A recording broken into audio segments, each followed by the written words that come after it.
Hi, it's me again with Corel Draw Tips and Tricks. Somebody mentioned on Facebook, they actually said how to blend a picture, but I think they mean how to fade a picture. Somebody's already answered them, and I'm going to probably put this video of a lot of times I'll find, and then I can't find the post later. I don't know why you would really want to do this, but this picture came to mind. I just found these yesterday on Facebook. These are painted buntings. If you've never seen one, they're the one of the prettiest birds by color in the North America. I mean, there's prettier birds other places, but painted bunting.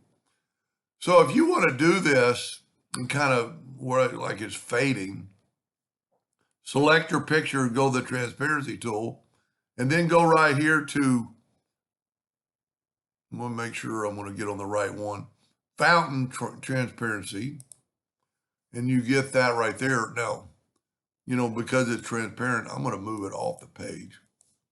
Go back to it, and I'm going to put it going up and down. And the black is kind of adding a transparency, but we can add white back to the inner. I wonder why that won't let me fill that in. There we go. There we go. And so I just double clicked on it. What I like about these tools is that you can always come back. So we could put a little bit more white there, add another white there. And really, I guess the only thing the difference is it's going to really make this bird maybe pop out more. Even though in this, whoever took these pictures is really talented. So that's, to me, fading a picture. I maybe should have picked a better, but you could do it with anything. You could do it with a circle, use blue, let's take away the outline. And the normal transparency tool is just a transparent, the whole thing. So let's just use that for an example. Let's put a black box behind it. And then when we click on this and make it transparent, you can start seeing the box.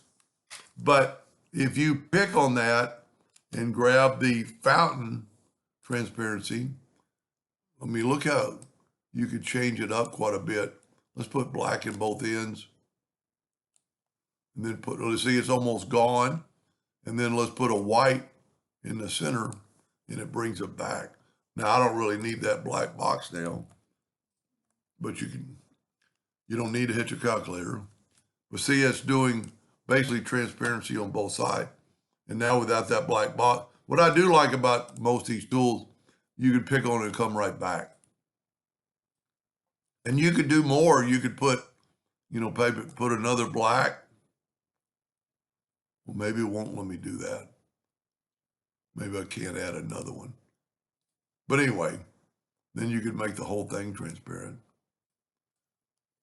That's pretty cool. When you move this around, you could change it and you could do whatever you want to with it. And let's just show that it is transparent. On the ends, go up to object order, back a page, and see you can't hardly, you can't, let me make sure this is on the back.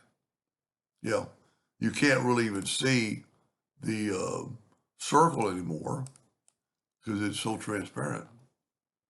Anyway, hope that answered their question. Hope I can find that post anyway. And thank you for watching.